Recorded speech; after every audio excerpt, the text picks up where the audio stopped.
An integral part of the story, preserving what we fought for, never forgetting what brought us to where we are. A reminder of past political lives, a mirror to future choices, a collection of anecdotes, pictures, sound, pieced together. An archive can never be final, each time left unfinished. It is heavily layered, liberal, potent. It grows with the passing of time, gathering more stories, and so they live.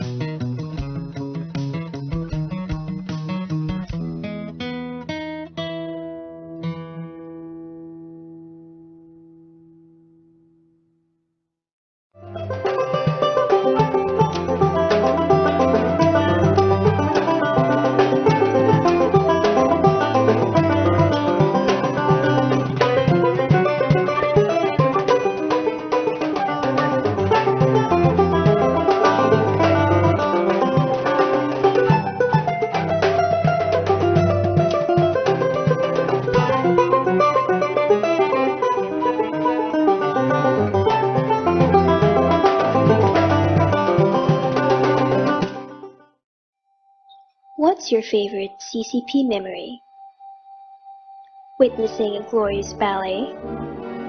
Watching a classical music performance? Checking out a new exhibit? Or seeing your first Cinema Lion film or Virgin Lampfest play? Take a trip down the memory lane with the CCP Digital Time Capsule, an interactive web-based timeline that tells the history of the Cultural Center of the Philippines, from its inception in 1965 up to the present. It has two sections that you can browse: the CCP timeline and a special section called Art in the Time of COVID-19. In the CCP timeline, witness the early beginnings of the CCP as the Philippines National Performing Arts Center, the founding of its resident companies, iconic performances and events, and the creation and evolution of its flagship programs and festivals. The timeline contains never-before-seen photos and videos from the rich collection of the CCP. Meanwhile, Art in the Time of COVID-19 shows you how the CCP adapts to the new normal by going virtual with its flagship festivals and introducing new online programs to keep supporting our artists and workers and engaging the public. Here, CCP also recognizes the responses and new ways of other artistic institutions, organizations, groups, and individual artists who have been affected by the pandemic. The CCP Digital Time Capsule is continuously updated to reflect new breakthroughs and historic moments through its over 50 years of bringing artistic excellence to the people. So what's your favorite CCP memory? Tag us and tell us in the comments. Welcome to the CCP Encyclopedia of Philippine Art Digital Edition. The ePad is a comprehensive database containing articles on anything and everything that is Philippine art. These articles can be found in the 9 sections of the encyclopedia.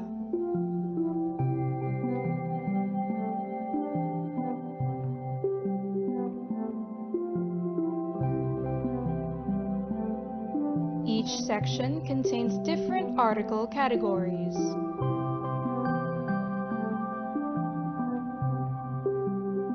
Articles are complemented with related images and videos to help enrich your learning experience. Each article is hyperlinked for more thorough research and access to varied information.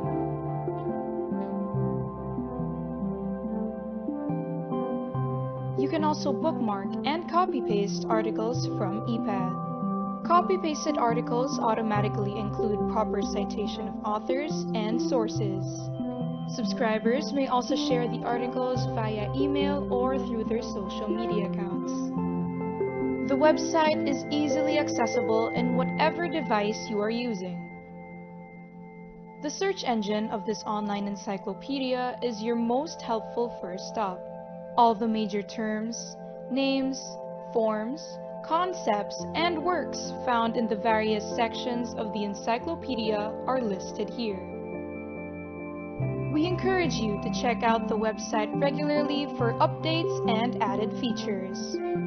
Enjoy your EPAD adventure now!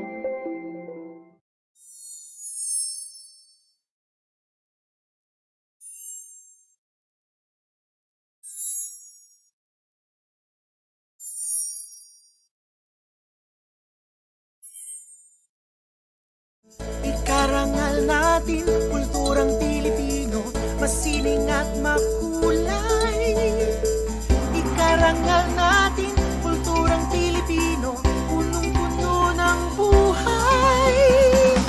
Sulong Pasinaya, sulong.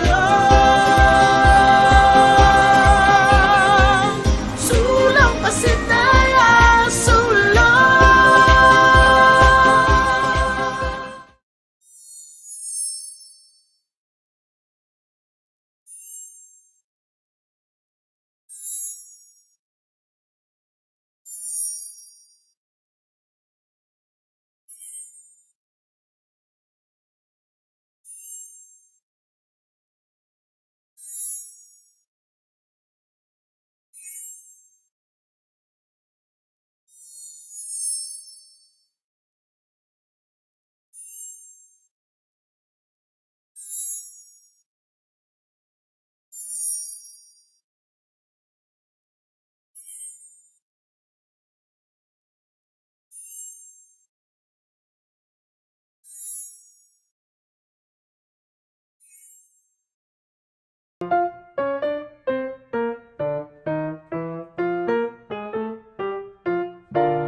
Good afternoon, everyone.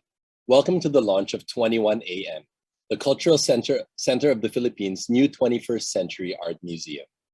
I am Kido Cosio, and I will be your host this afternoon. Before we start, I would like to acknowledge the presence of CCP Board of Trustee, Mr. Benedict Carandang, Executive Director of the National Commission for Culture and the Arts, Mr. Oscar Casaysay. Thank you for joining us. Our launch today will be divided into two parts. The first half will focus on exploring 21 AM and all its very interesting components. The second part will be the opening of 21 AM's inaugural exhibit, The Collection of Jane Ryan and William Saunders, by artists Pio Abad and Francis Wadsworth Jones, with curator Kenneth Paranata. Let's begin. To welcome us all, here's a message from the President of the Cultural Center of the Philippines and the Chairman of the National Commission for Culture and the Arts, Mr. Arsenio J. Lizaso. A pleasant day to all. On behalf of the Cultural Center of the Philippines, I would like to congratulate and thank the people involved for their time and efforts to ensure the launching of its digital museum 21 AM, which is a 21st century contemporary art museum and one of the CCP's projects in celebration of its 50th anniversary as well. Though its name, 21 AM, recalls the art museum, CCP's original visual arts department, circa 1969. The new museum is intended as a dedicated space of critical inquiry and art making that controls the 21st century. 21 AM is an online museum built to present contemporary art exhibitions that probe cyberspace and interrogates its capacities to alter human reality. For the Philippines, which is CCP's immediate stakeholder field, 21 AM opens the domain of art to the global arena, where complex ethical issues surface in light of massive technologically driven shifts in the contests over truth. As it launches itself into cybernetic futures, 21 AM also sets itself up as an entity with a vast memory.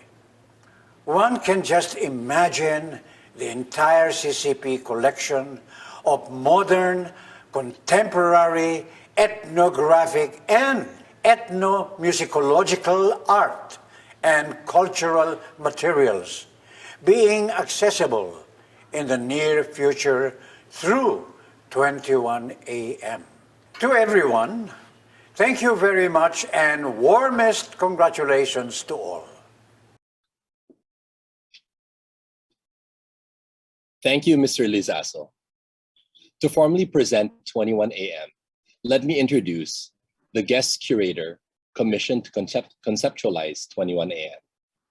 Marian Pastor Roses is an independent curator and the principal partner of Tao Inc., the Philippines' pioneering and only corporation specialized in curation for projects to establish museums and develop exhibitions, publications, public art projects, botanical gardens, and cultural policy. She is also a founding director of think tank Brain Trust Inc., focusing on deep integration of economic, environmental, cultural, and governance policy.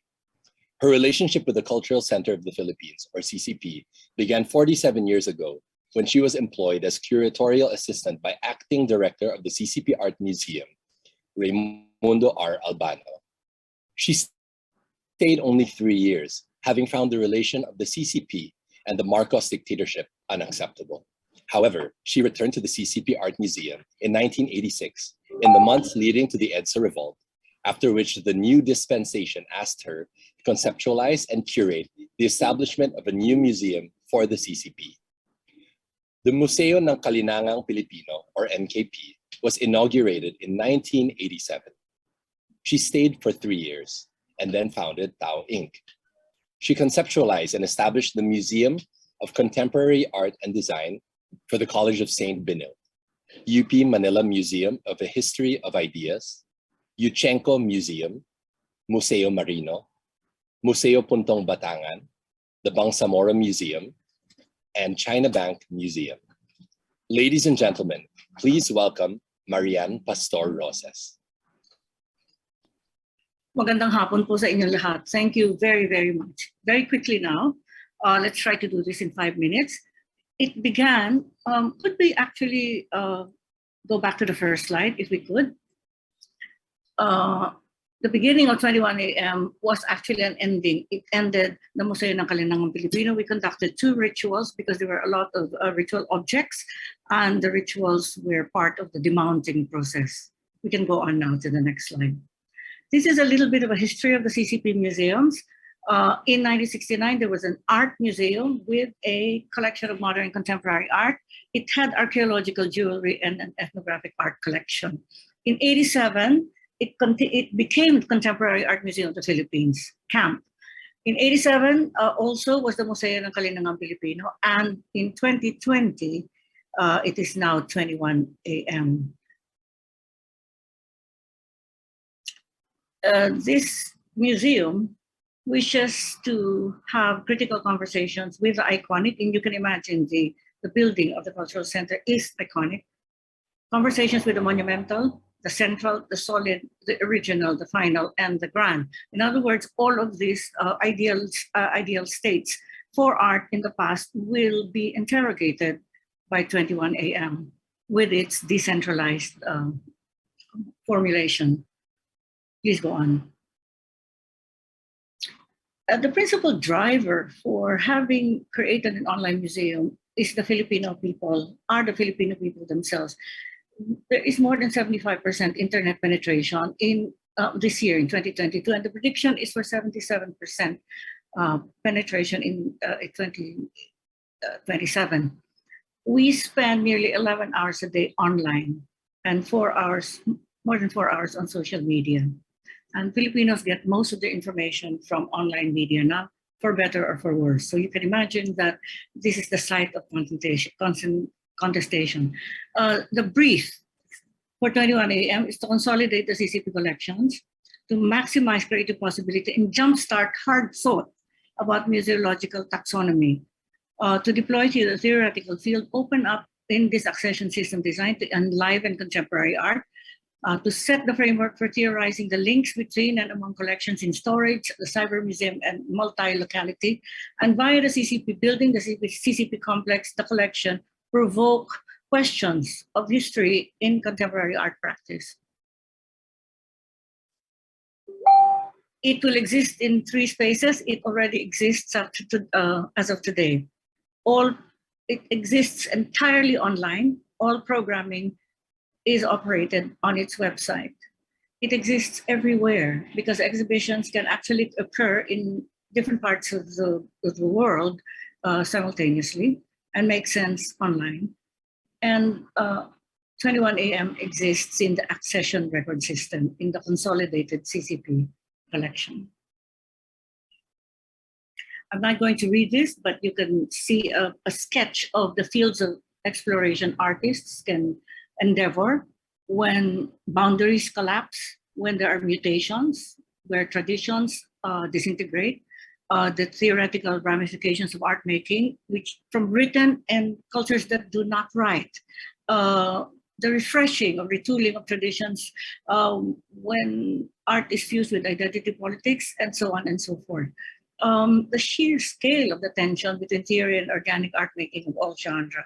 So it's a lot, and almost all of it can be endeavored online with art that can only exist digitally. The democratic project in the Philippines, which is 100 years old. Dynamic processes transparently are enormously complicated by the Philippine struggles with its century-old democratic project. It is a country possessed of political and cultural complexities that resist easy explanation. Art practice that is unable to navigate this dense social environment tends toward the merely vexed. Nakakadito. It's just confusing. However, a particular kind of institutional support can enable artists to immerse in Philippine milieu. And 21AM has been established in order to enable this sort of exploration and the pushing forward of the democratic project. 21AM abides by the following conceptual guidelines. I'm not going to read it. Those who wish to avail of this PowerPoint presentation can ask for it, but have a short read, and we'll go to the next slide. As an institution, therefore, 21AM will perform an interrogatory agenda towards market. In other words, it will be separate from market and look at market as a question and other discursive categories. It should inspire aesthetic political hindsight and foresight and empower hard thought about art in societies that are changing. Recognizing the value of provocation, 21AM welcomes muscular reframings, tough questions about the full range of givens, nation, nationalism, folk, ethnographic, metropolis, rural, urban, all of these categories, all of these words are open to questioning. And in fact, no givens will be given a pass. This is the vision, and I'd like to read it. 21AM, the new Cultural Center of the Philippines Art Museum propels the CCP and the Filipino and other artists working locally, globally in relation to Philippine material and experience into contemporary art practice that is informed on one hand by 21st century cosmopolitan philosophy and on the other by locally generated theory. Its institutional work carves centerless spaces, digital and multiply physical, for critically driven art making with Philippine substance, regardless of nationality of artists, so long as Filipino artists are the dominant actors. The mission statement follows. It deploys programmatic museological and curatorial work to incrementally realize its institutional vision of fostering 21st century contemporary art and its theoretical infrastructure in the Philippines. The museum operates an interconnected tripartite platform, which I had given to you earlier, the online presence, the multi-location, and the constantly enlarging constellation of art sites, and the physical facility. There will be a physical facility that will serve as a storage. 21AM manages its unified collection, its exhibition and education programs for online and multiple sites in an integrated way that is productive of hard thinking and compelling art. Thank you. Thank you very much, Marianne. How apt that we talk about this topic on this day as we commemorate EDSA. And before we proceed, I'd like to encourage all of our viewers to send in their questions in the FB comments or in the Zoom chat box. We'll try our very best to go through all of the questions during the live Q&A portion after all of these presentations. Moving on, let me introduce the 21AM website's chief designer. David Loughran is an independent curator and creative director at Outbound Asia. He is also co-founder of Emerging Islands, a coastal arts residency based in San Juan, La Union. To walk us through the 21AM website, representing Outbound Asia, please welcome David Loughran. Hi everyone, I'm David, and as Chief Designer for 21AM, I have the pleasure of walking you through the new website and talking to you a bit about what it was like for the team to create 21AM. Now, what was most exciting about starting it was working with both ideas of past and future, spurred by the freedom and impetus to reimagine what a Philippine museum could be in the 21st century. And so 21AM was programmed with two desires. Firstly, to explore the promise of art in cyberspace to us Filipinos who live abundantly on digital soil. And secondly, to remember history and count in its memory all that exists prior to its creation. So we held these two desires close and felt like giving it life somehow meant recognizing it as a life, as an entity that speaks from an awareness of its functions and its own position in space-time. We wanted a museum that speaks to its audiences from a place of curiosity, ready to receive more life through knowledge. We wanted a museum that wanted to grow and move through all of space and time to do it. And so we designed this entity around our own desires. 21AM's avatar moves to the rhythm of its visitor via mouse or keypad, allowing the tandem to meander together around vast space to find its 7 main parts. The Tinkerbell to one's Peter Pan, the orb accompanies the user as a servant and a friend. All bodies of stored knowledge pertinent to 21AM's memory are housed in 3 sections: the collection, current exhibits, and augmented learning. The collection houses all of past memory and is a consolidation of CCP's holdings from 1969 to the present. All searches for artwork or art-associated material are done through 21AM's custom-built accession record system. Augmented learning is where 21AM's memories coalesce with CCP's larger programming. Here, one can find all engagements and discussions in support of current exhibits, but it will also link to scheduled Fora events in 21AM's chat room, as well as information on CCP's new exhibits and retrospective reviews.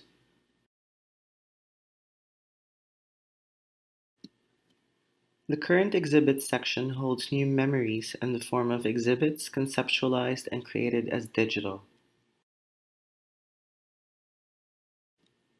21AM's reach is vast, charting memories within its own website or connecting to other websites in a mycelial network. Here, users can view the exhibit, download a catalog, and read through artist statements and curatorial texts. All entries within current exhibits, augmented learning, and the collection link out to a space we call hypermedia.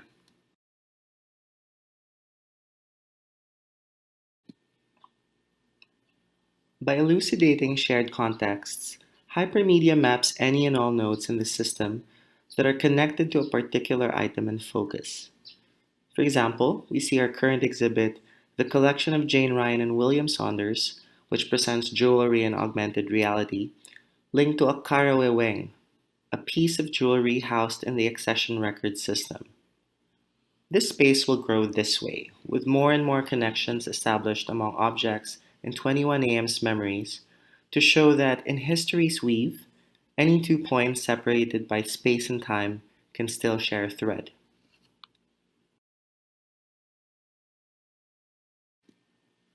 The archive section houses all past exhibits, along with all its supplementary texts, as well as records in audio, video, or photography of all public engagements pertaining to exhibits. Also included here are records of CCP's institutional life.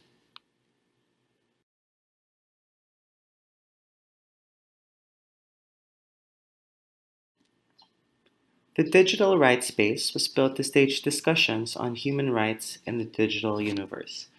Very soon, it will be populated with curated news and notices of discussions around the issue of digital rights.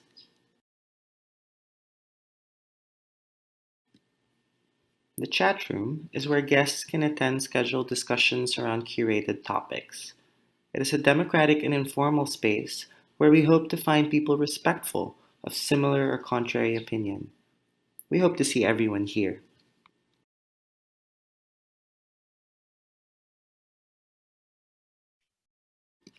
The About Me page is where one can be properly acquainted with 21AM as an entity, on its mission and functions.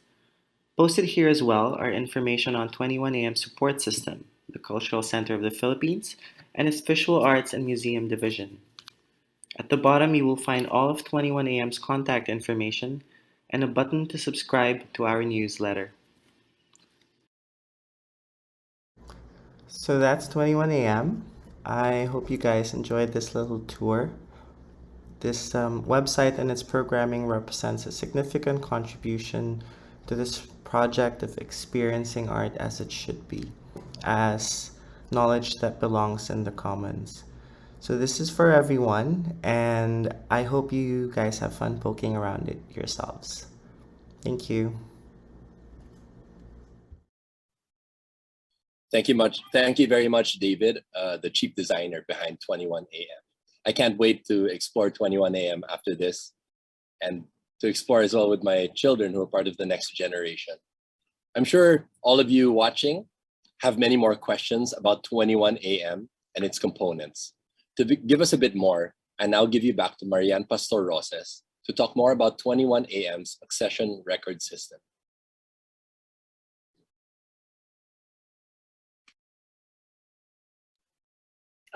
All of us who are involved in this are obviously very excited about the possibilities of exhibitions and in the chat room and digital human rights discussions. It will be a hub here.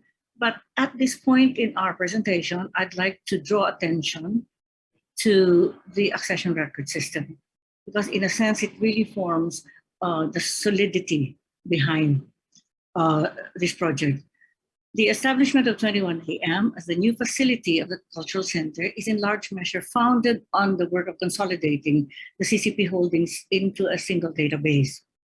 I have mentioned all of this, and now all we need to think of is that the collection is mobilized digitally for purposes of contemporary art of the future, to have conversations with the past, and to see whether cybernetic futures will have deep engagements with what transpired before. Would you please go to the next slide? It is a custom-built software that was designed for this particular reason, from the understanding that it is how knowledge is organized that we begin to understand how order is imposed on particular societies. Often in the museum world, the order that is imposed were colonial period structures of thinking and of classifying. The taxonomy of the past very much in the present operations of museums. In the ARS of the Cultural Center from this point forward, and I'd like to say that it will probably take a few more years to populate the new software, which is actually only being given at today, a preview, with only 50 items in the accession record right now of a body of acquisitions that number up to 4,000 pieces. But the important part of the work right now is to recognize how much the DNA of recording systems begin to determine what the future could look like. So if you go to the next slide, old categories were questioned in the ARS taxonomy as we designed the system, and the hierarchy of data fields were reordered. For example, the asymmetric divide between art and craft no longer exists. So if in the past, since the Renaissance, the Western world had divided art and craft, and one is superior to the other necessarily in that world, in the ARS of the Cultural Center, that divide will no longer exist, and this asymmetrical pair will no longer proceed into the next century. Shall we go to the last slide, please? And I'll read this. This is an important part of the record system design. It is to give the highest order data field to process of making, how something was made. As its internal provision for drawing attention to other ways of approaching classification and subsequently interpretation, the ARS taxonomy provides the data field process of making, which leads the user towards channels for locating knowledge in the ways the objects were made. Process of making is deliberately formulated to veer away from the term process of manufacture, which is the term that is usually seen in museological classification systems, a word that inflects meaning towards unreflexive industrialization, because manufacturing is a word from industrialization, and not all of the items in the CCP collection are from industrialized societies. Or the word technique, a word that's embedded in Homo faber discourses, which is a very which is a dense field of discussion. Or indeed process, a word that, if used alone, brings with it a number of recent inflections emergent from community organizing and other unnecessary references. So the category process of making is both unburdened and penetrating.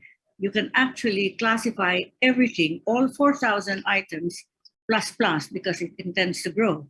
All of the thousands of articles in the CCP collection immediately under how they were made, which in fact democratizes the field of record keeping. Thank you very much.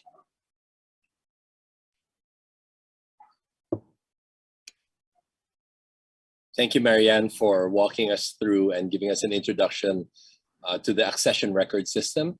We have some questions later during the Q&A portion so that we can unpack a bit more the relevance of the accession record system.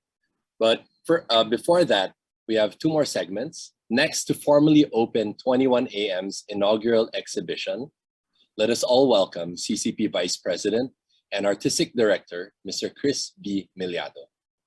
Magandang hapon and good afternoon to everyone. I am Chris Miliado, Vice President and Artistic Director of the Cultural Center of the Philippines. Welcome to the launch of 21AM, the CCP's new 21st Century Art Museum, which has been in the works for 3 years now. 21AM is envisioned to be a space for critically driven art making and necessary conversations that confront the 21st century, something the CCP has been tackling in various ways through its programs in theater, film, music, dance, literature, and visual arts. 21AM is also a platform for presenting contemporary art exhibitions that examine, investigate, and engage with cyberspace. This harnessing of the virtual is something that the CCP has been at the forefront of, with projects such as the Encyclopedia of Philippine Art, the CCP channel, the CCP Time Capsule, and the collections websites, and numerous other online productions. We are also gathered here today on the occasion of the 36th anniversary of the EDSA People Power Revolution to formally open this inaugural exhibition of 21AM. This exhibition, titled The Collection of Jane Ryan and William Saunders, Jewelry in Augmented Reality by artists Pio Abad, designer Frances Wadsworth Jones, with the help of guest curator John Kenneth Paranada, explores how digital technology can be used to reveal truths and re-examine both our past and our future. The exhibition inhabits the digital space and includes an augmented reality feature which allows the public to take possession and engage with, at least in digital form, objects that carry the burdens of corruption and impunity. I thank the 21AM team led by the CCP Visual Arts and Museum Division with Marian Pastor Roses as curator, Outbound Asia, Boomtech Technologies. May this launch today be just a glimpse of the possibilities of 21AM as we move forward towards the metaverse. Thank you, maraming salamat, and the time now is 21 AM. Thank you, Mr. Miliado. To talk about the exhibit, The Collection of Jane Ryan and William Saunders, allow me to introduce our artist Pio Abad and jewelry designer Frances Wadsworth Jones. London-based Filipino artist Pio Abad and British designer Frances Wadsworth Jones started their collaborative work in 2018. They have since exhibited together at Jameel Art Center, Dubai, Caddis, San Francisco, Bella Artes Projects, Manila, and the second Honolulu Biennial, Hawaii. Forthcoming projects include the 5th Kochi Muziris Biennial in 2022. Abad has shown internationally over the past 10 years, most recently at the Museum of Contemporary Art Tokyo, the 12th Gwangju Biennial in Korea, Parasite Hong Kong, and CCA Glasgow. Wadsworth Jones has had recent presentations at London and Paris Fashion Weeks, Witzo in Munich, David Roberts Arts Foundation, London, and the Museum of London. Their works are in the collection of the Hawaii State Art Museum, Honolulu, Art Jamil, Dubai, and Tate, UK. Now let's hear from the artists themselves about their work that has consumed tremendous effort and time. Everyone, please welcome Pio Abad and Francis Wadsworth Jones. Magandang hapon, I'm Pio Abad. And I'm Francis Wadsworth Jones. We are very honored to be part of the launch of 21AM at the CCP and to present the digital iteration of our project, The Collection of Jane Ryan and William Saunders. To launch it on the anniversary of the People Power Revolution is especially poignant, as the project really is an urgent appeal to make the past present. First of all, we want to thank everyone involved in making this project: Chris Miliado, Marian Pastor Roses, Kenneth Paganada, Studio Hato, Rika Estrada, Noini Gatarin, and the rest of the CCP team. The work we are exhibiting is actually part of a much longer project that I started in 2012. This now 10-year artwork examines the political and cultural legacy of the Ferdinand and Imelda Marcos by remaking their collection of paintings, objects, and jewelry. Over the past decade, this has involved a wide variety of media, from the more traditional forms of painting and photography to new innovations such as 3D printed sculpture and now augmented reality. The project at its heart is an elaborate resistance against historical erasure, through excavating silenced narratives, remaking a collection of objects tainted by the regime's corruption, and inviting the public to interact with it. The title of the project, The Collection of Jane Ryan and William Saunders, is key in telling this story. Jane Ryan and William Saunders, as some of you probably already know, were the false identities used by Imelda and Ferdinand to open their Swiss bank accounts in Zurich in March 1968. It was through this account and many others that followed that the couple were able to siphon off money from the national coffers, effectively bankrupting the Philippine treasury. By the time they were kicked out of office, their estimated wealth was about $10 billion. This iteration of the collection of Jane Ryan and William Saunders concerns the jewelry seized by US Customs from the Marcoses at Honolulu Airport when they sought exile in Hawaii in 1986 alongside their children. The collection is appropriately referred to in court documents as the Hawaii Collection. Shortly after the seizure, the collection was turned over to the Presidential Commission on Good Government, but for 3 decades they have languished in the vaults of the central bank, hidden from public view amidst legal challenges from the Marcos family. In February 2016, the PCGG finally announced that all legal impediments have been cleared for the pieces to go to auction, and they planned a public exhibition to precede the sale. Along with planning the exhibition, they also valued Imelda's jewelry in terms of specific costs of national development it could have financed. I was in initial discussions to find a way of collaborating with the PCGG on some kind of presentation in early 2016, but the shifting political currents put a stop to these plans. Not really knowing what to do with these images that were shared by the PCGG, and fully aware of the implications of showing photographs that were not mine, I then turned to my wife, Frances, who not only is an amazing jewelry designer, but also one who is incredibly adept at 3D modeling. So from these single images, I began to digitally sculpt 3D models of each of the 24 pieces of jewelry.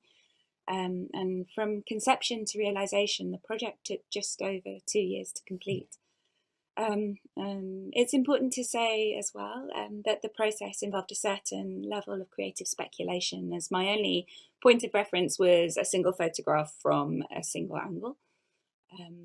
And these digital models were then 3D printed and shown as a sculptural installation at the Honolulu Biennial in 2019. So this is completing a journey that returns the jewelry to the scene of the crime, so to speak.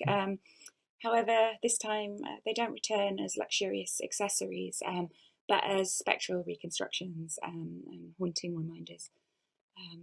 So when Marianne invited us to bring the project to CCP as part of 21am, we were really excited about how we could reimagine it in a more accessible format. And given that the sculptures already exist virtually, it seemed like the perfect opportunity to recreate the jewellery as a digital installation. So the collection now sits in a digital space that's accessible through 21am, and it's a site where the public can view the jewellery models and their equivalent values. And among them, there is a 19th century Belle Epoque diamond tiara in platinum with a Cartier central diamond that can fund the treatment of 12,052 cases of tuberculosis until their full recovery. An antique Ceylon sapphire and diamond necklace mounted in silver and gold by Van Cleef & Arpels that can provide electricity to approximately 2,252 households in off-grid areas. An antique intense pink Tavis cut Golconda diamond that is worth the combined construction of Bicol International Airport and the renovation of Sanga Sanga Airport in Tawi-Tawi. So we hope in this way that the installation can act as an educational tool.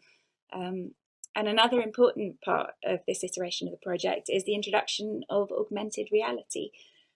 So this not only allowed us to place the sculpture within the CCP, but more importantly, it allows the public to take ownership of the Hawaii collection by placing kind of the spectral reconstructions in their own domestic spaces.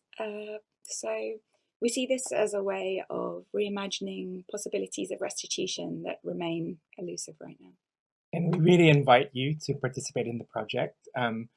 And those who do, we invite them and we ask them to post their photos on Instagram, tagging @JaneRyan_William Saunders and using the hashtags Isauli and Digital Restitution. The scale of Jane Ryan and William Saunders' corruption is one that we can definitely not afford to forget. Maraming salamat.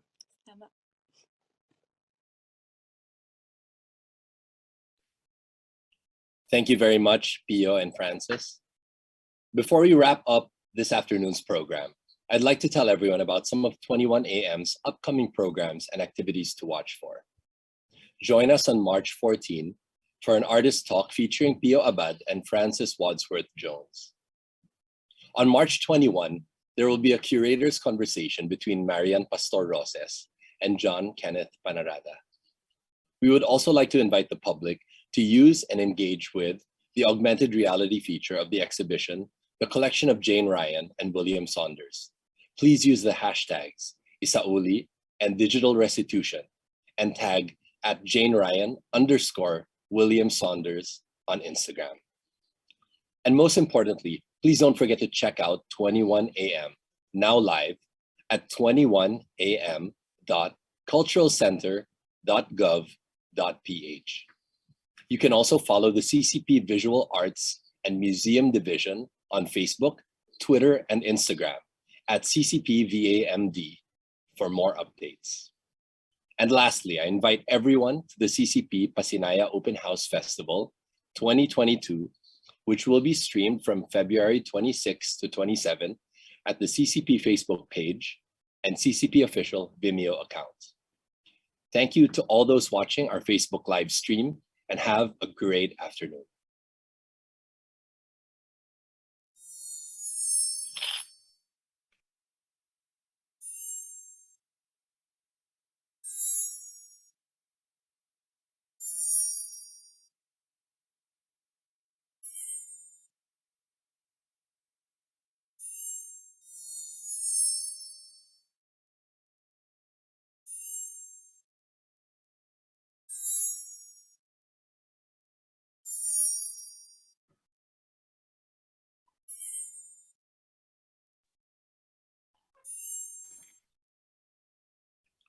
Hello again to everyone here on Zoom. Our live stream has now ended, and we are here in the live Q&A or question and answer portion. Before we start, I would like to remind everyone to please set your microphones to mute and turn your cameras off. You may enter your questions in the chat box and our Zoom team will relay them to me. Okay, let's start. Let me first introduce our panel of speakers who are with us today. Live on Zoom, we have with us today CCP Vice President and Artistic Director, Mr. Chris Miliado. Also here is the 21 AM guest curator, Marian Pastor Roses. From the website team, we have David Lochran and Lester Nang. Artist Pio Abad is also with us live today. And from the CCP Visual Arts and Museum Division, we have Rika Estrada. It's great having everyone here. To welcome and introduce our guests from the media, here's Raul Asis from the CCP Corporate Communications Division.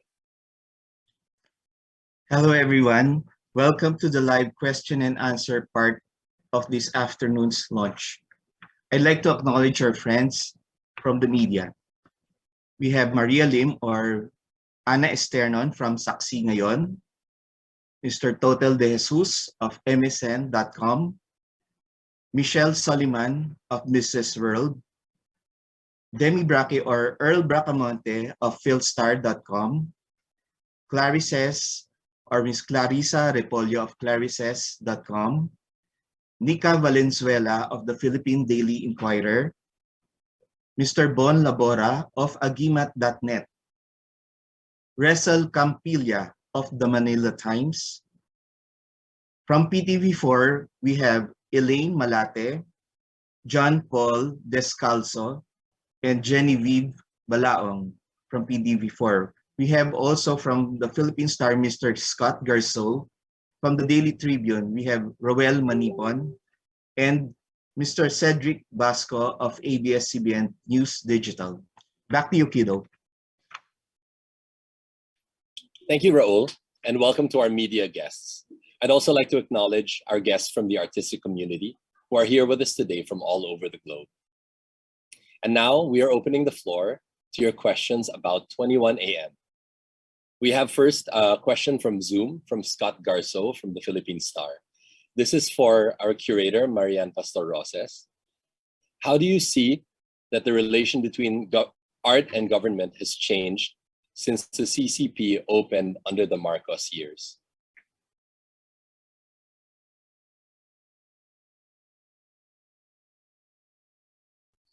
Pardon me. It has been a rather long history already.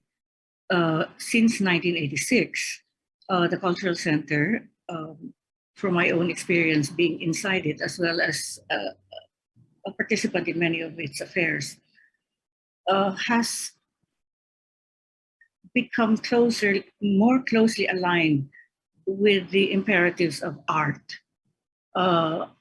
especially the imperatives of contemporary art, which means that it has a critical nature. And a critical nature will always engage the state, will always engage institutions. It is the nature of contemporary art. And the Cultural Center has fully embraced this need for criticality in art since 1986. And so if you think about it, that is very many decades ago. And 21 AM is only the most recent of its many projects. Mr. Miliado here can potentially give us a better view of what the Cultural Center has done to craft a new relationship between government, the state, because the Cultural Center is a state institution, and artists of the Philippines. Perhaps Chris? I think he was disconnected. So we can get back to him later. All right. I hope I answered the question. yes, thank you very much, Marianne. We actually have a follow-up question from Scott from the Philippine Star for David Lochran. So the question is, what are the most innovative or forward generation features of 21 AM for you, coming from the perspective of its chief designer? Sure. Well, there are quite a few new features here, but as a whole, I really appreciated the fact that we got to approach the identity of the museum as an entity. So it was conceived or conceptualized in programming as an entity. And this really gave us some really important thoughts about how to engage people in a time and generation where engagement is most important.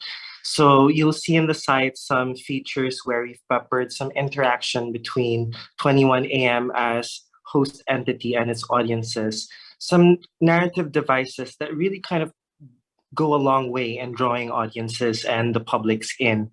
But to be more specific, I'm personally most excited about the hypermedia space, which is, I think, quite unique to the museum. It's a space where we really get to bridge the past and the future and establish, a weave of history, and that goes a long way in helping us understand ourselves in preparation for the future. And this hypermedia space really invites people to contribute to it. This is a space that grows in relation to the work of curators and artists. And hopefully down the line, people can contribute to the establishment of connections between our pasts and our futures. So I'm quite excited about the hypermedia space. Maybe Lester has other faves. Lester? I would definitely agree with David. This space of creating connections between different pieces of art and what we know to be art is a great way to keep history alive and the notion of history itself. Right. Thank you very much, David and Lester, for speaking to that. I loved what Pio had said earlier about making the past present, and I feel like as an observer and as a host and as a moderator of this chat, that we're seeing kind of bringing the future as well into the present. For the Gen Z and millennial crowd and younger, there's an increasingly blurred line between the virtual space and the real space, and I think that 21AM speaks to that. So I hope that answered the question that was broached by Scott from the Philippine Star. We have a question from Genevieve of PTV4. What decisions and/or steps were taken in the creation of this digital museum? What was the hardest part of it? And how were you able to solve it? So I believe this would go to the 21AM team, or Marianne, if you have any answers to this question. The decision-making process, I should like Rika to respond to it, and then I'll respond to the curatorial part. Rika? Good afternoon. Thank you to all our media friends who are here today. I'm Rika. I'm the head of the CCP Visual Arts and Museum Division. I really want to share that 21AM was actually conceptualized even before the pandemic. So this whole turn to go online and to bring art online and to bring the collection online was conceptualized back when we had live exhibitions on the site. So I think that's very important to remember. It was very forward thinking in that sense. The other decision that I think is really interesting was to merge the visual art collection, what was previously the visual arts collection, and the ethnographic and musical instruments collection. So now they're all under one space. They're all under 21AM, and I think that's also another very forward-thinking and very future thinking type of decision. At the same time, those two are also the most difficult. Were also the most difficult things to sort of work through and deal with. So, as you know, it's this whole being on digital and being online is something that this is the first time for the CCP Visual Arts and Museum Division. So that's one. And then the merging of the collection is also incredibly difficult because you have to sort of relearn and rethink how you classify and you think about an artwork, an object, an artifact. I think the two most innovative things about 21AM are also the two most difficult things about it. I'd like to continue. about difficulties. In fact, I think Rika will agree with me that the difficulties were not exactly difficulties. It was actually, these were challenges that we created for ourselves. But then we found ourselves really having a hard time because we created the challenges. But there are no regrets. The most important for me, aside from the 5 minutes of your time I took on the accession record system, which is a custom-built software, which is a decolonizing tool. But that in itself was an enormously difficult thing to undertake, and it is not over. It will take a few more years to populate it, and so on and so forth. But the more important part is to navigate the conceptualization or the curation of this new museum away from the idea that this is an additional platform for art that exists in other, for art that exists essentially for, let's say, gallery spaces and public spaces. This is not an additional platform, and that this is not a platform for expanding promotions of all sorts of art forms that we're familiar with. This is, in fact, a platform for looking into the structures of cybernetic space, for looking into how it works, because how it works is altering not only reality, but who a human being is, what makes a human being, because we've all been hacked, as Yuval Harari said. And so this is a space in which Philippine artists can perhaps, I'm hoping, take the lead in understanding how digital space actually works, what its architecture is like, and why it takes over everything, how it takes over everything, and how, in fact, as we change from human being to something else, because that's going to happen, how, in fact, we can exercise the imagination. And an example of that is Pia Abad's work and Frances Wadsworth Jones' work. It's a brilliant example of what we mean by this new space engaging the nature of cybernetic space. Thank you very much, Marianne and Rika. We have a question in a few minutes about the accession record system, but first a question for Pio. Pio, in your experience, what are the differences and similarities between audience reception of your on-site physical exhibits and your digital or online exhibits? So speak to us about that, if there's some distinction between the physical space and the virtual space for you as an artist. Well, I think, that is yet to be told, because this is actually the first time we're doing a digital iteration of the project. But, I think as an artist, so much of making work is about staging an encounter with the viewer in space. But, on screen, it becomes totally different. And actually, these challenges that we've faced it's been a 2-year project of actually realizing this particular project, and it'll be interesting to see what how it's approached differently, because in some ways it becomes more every day. The work exists on your phone, the work can be navigated through Instagram, so the idea of art actually being present in amongst the mundanities of everyday life is realized in the digital space. So I'm very much looking forward to seeing how the public interacts with it. Thank you very much, Pio. We'll move to a question about the accession record system for Marianne Pastor-Roses. In what way would you say it was colonized? And you mentioned decolonization. How is it now in the process of decolonization? First of all, there's a huge body of literature that has actually analyzed them, and it's been going on for the last maybe 50 years, that museum accession systems have been analyzed and exposed as hierarchically belonging to civilized, the old civilizations.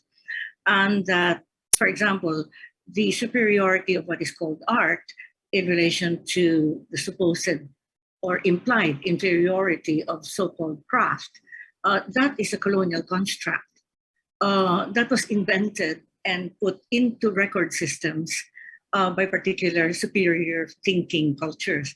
Now, we can't do a new custom-built accession record system for the Cultural Center of the Philippines and carry on with that classification. There are ways of creating a new system, a new hierarchy in which you flatten that distinction. And so it is deliberately and consciously a decolonization process, the creation of the software. I'd be very happy to go on and on about it. I can actually go on and on about it for about 2 days, but I will stop myself and just tell you that it's been wonderful working with Rika and the software, well, Tao Inc., my own corporation, figuring out the terms, in fact, that are used in classifying, in taxonomizing what is considered art, what's considered not art, and how it's recorded for posterity. The words themselves are need to be questioned and rethought, reconstituted, and put into to a new hierarchy of data fields. Thank you very much, Marianne, for that. I'll move straight into our next question from Bon Labora via Zoom. What is the scope of data that is now available in 21AM? And when is your goal to complete the collection, if at all, based on the archives that the CCP has? That would be Rika. Rika? Yes. So as was mentioned earlier, no, the collection of the CCP of 21AM is 4,000 plus objects, plus actually. I mean, it's closer to 5,000, and putting all of that online is gonna be a long and arduous process that will take time. So what we have now are 50 pieces from the collection in 21AM, and gradually we will be growing this. We will be adding more and more that people can look at and engage with, and artists can engage with.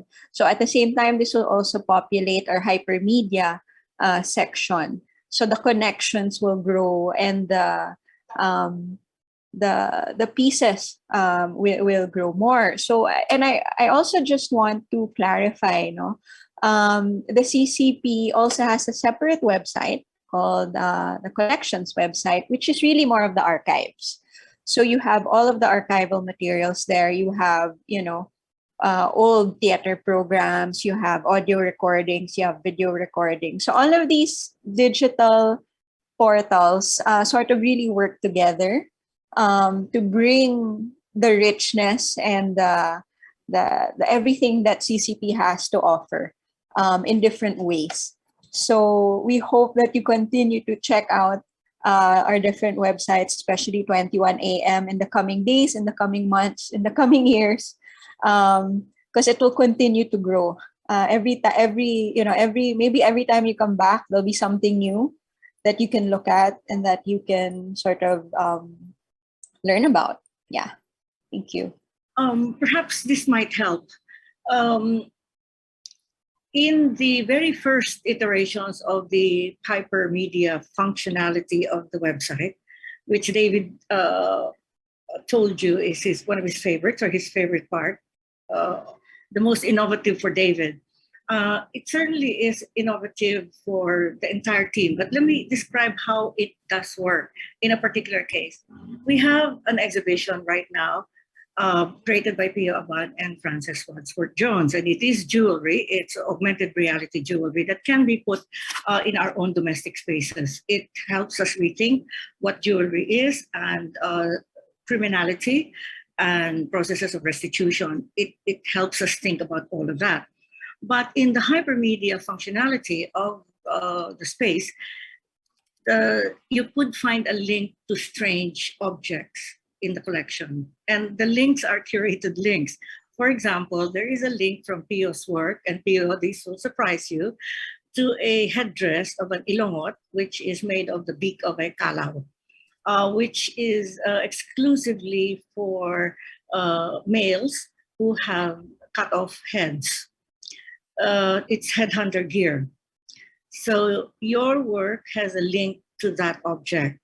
And there is an annotation that goes with it that speaks of the difference between body augmentation, we don't use the word adornment, and we're very careful about what jewelry is and what jewelry is not. But the idea that you put something on that has a value, in the case of the Marcos jewelry, which speaks of a particular kind of power, which is very acquisitive and brutal. We're not saying it's the same as a headhunter who puts on the kalaw headdress with what seems to us as brutality. And we make an annotation that it is not the same thing.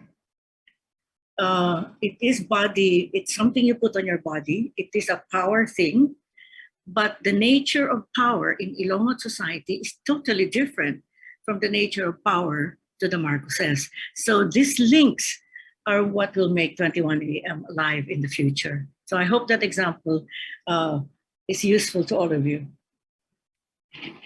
Thank you again, Marianne. We have time for one more question before we close. So our next question is from London, from Christina Wan, from the School of Oriental and African Studies in the University of London in the UK. So please comment on the aura of an object and how you subvert or co-opt it with it in this virtual project. I believe this is for you, Pio. Hi, Tina. Thanks for joining us this early. Yeah, I think the joy and the kind of what's interesting about this augmented reality function is scale is completely up to the user. So to be able to monumentalize Imelda's jewelry in front of her monumental kind of creations within the cultural center complex is something that, would not be realizable logistically and budget-wise in terms of actually making sculpture. So these ideas of actually being able to even expand the aura of an object further through technology, through virtual means, is something that's that's really intrigued us, and ergo then it might in fact inform the physical sculpture forms that these jewelry pieces might take in the future. So, going back, there was another question about, what does the cyberspace offer that the physical space cannot? And I think so much as it, like Marianne mentioned, is, it unleashes the imaginary. And I think, in the political context that we exist in now, we're talking as, in London, so a few hours away, bombs are raining in Ukraine. Like, there's a definite need for the political imaginary to be expanded, if not completely reimagined. And so these initiatives, these projects are little ways that kind of chipping away at the impossibility of that task, because it's not impossible. I'd like to add to Christina's question. Christina, I'm sure I've discussed a bit of this with you in the past. I'd like to share it with the rest of the people who are here. As you know, modernity has made objects out of things that were not conceived as objects in other societies. That modernity, modernism, and everything in the so-called civilized cultures are very big on objecthood, on the objet d'art. And in accession systems, it is conventional to begin with something called a category called object name. So object name does not exist as a category in the accession record system of CCP now. We instead, like I said, raised the idea of process of making above object name. We use the word object designation for reasons that I'm sure you'll understand the difference between designation and name, because designation could be a verb and not a noun. And in many cases, in Philippine cases, there are a lot of what we think are objects which you could very well designate with a verb or an intransitive verb. But in any case, the most important part of all this is that if you begin to see the activity of making something, then you plunge deep into the artist's making and the thinking that goes into making, rather than willy-nilly create objects which slides into market, which slides into all sorts of, almost all of the nasty things that modernism has been accused of. And so objecthood is not questioned in order to dismiss it, but it is deflected in the record system by focusing on the actions of making. Thank you, Pio and Marianne, for those answers. I'd like to open up the floor to any of our panelists if there's anything to add before we end our Q&A program. If there's anything that's been left unsaid, or if you would like to take the opportunity to expound on something our other panelists have said. I see. Hi, Christina. Woman standing there. I just want to thank everyone who's here today from all over the world. And I also want to share that I know it sounds like some of this are very, highfalutin or, a bit complicated to understand. But at the heart of it all, this is what the complexities of our world today. And this is what we have to deal with as a cultural center. So I think it's important that, that we're doing this and that we have you, all of our, our audiences, our viewers, our artists, are helping us through this, and also the questions and the uncertainties that you're grappling with in your own, socio-political life is something that we can sort of tackle together in 21 AM, and we encourage everyone to do that with us. So thank you. Thank you very much. Salamat. Thank you. Thank you. Anything to add? Just wanted to say thank you to everyone. Once again, thank you to all of our panelists. It is a sobering thought as we close this program. It's sobering on this day, and given the state of global and even national affairs, there's a big Marcos rally just down the road from us this long weekend, and it makes this discussion all the more relevant. And it's amazing, and it is an honor for me personally to moderate this discussion. Thank you very much. And it's exciting to see all the possibilities within 21 AM. So thank you to all of our attendees, CCP officials, artists, curators, educators, friends from the media and art community here and around the world. Be sure to stay tuned to the CCP and CCP VAMD's social media pages for more upcoming programs of 21 AM. And before we end, I'd also like to invite everyone to check out the CCP Pasinaya Open House Festival 2022, which will be streamed from February 26 to Feb 27 at the CCP Facebook page and CCP official Vimeo account. On behalf of the 21 AM team, I would like to thank everyone for gracing this launch. Again, I'm Kido Cosio, and have a great afternoon.